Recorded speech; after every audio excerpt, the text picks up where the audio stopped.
Tignan niyo yung prutas na to mga 90s. Ngayon pa lang ako nakakita ng prutas na to. Binigay lang to ng kapitbahay namin. Hindi ko alam kung paano kainin to. Ito ang itsura niya. Ang pogi, di ba? Pinakahugas ko na nga pala. Ayan, excited ko nang lutuin.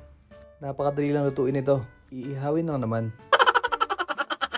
Hihintayin natin maluto. Kapag medyo umitim na yung balat niya, ibig sabihin, luto na. Ayan, medyo umiitim na siya. At syempre, naamoy ko na. Grabe, napakabango. Ang sabi daw nila, lasa daw kamote to. Titignan natin kung totoo. Kayo ba? Ano bang tawag nyo sa prutas na to? Habang nag-iihaw nga pala ako mga 90s, napakalakas ng ulan dito. Tingnan nyo. Kaya mag-ingat lahat tayo. Ang lakas ng hangin. At syempre, luto na ang ating rimas. Pwedeng-pwede na to. Ayan, makikita na natin kung anong itsura niya. Pinahiwa ko na nga pala kay kuya. Sabi ko nga pala kay kuya dito, galingan niya.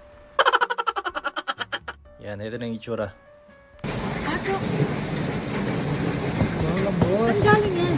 Ay, kamote! Hindi, makote mo.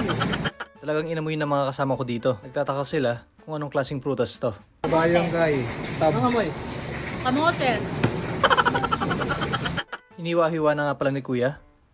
At inilis niya na yung sa gitna. Ayan, napakabango. Grabe, excited ko ng tikman. Inilis na rin nga pala yung balat. Ayan, pinag-chop-chop na rin. Mas masarap kapag nilagyan ng asin. Ayan, pwedeng-pwede na to. Tikiman time. At syempre, ako muna ang titikim. Grabe, napakasarap. Lasang kamote. Nani, mga tulang ka mani.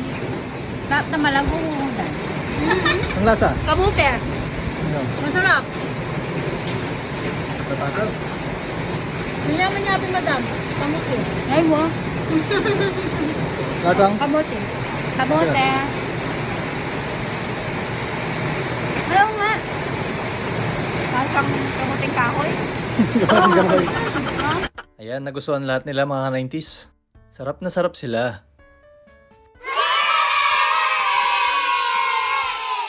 Sabi nila, sobrang sarap. Wow! O paano? Hanggang dito na lang tayo mga 90s. Bye-bye!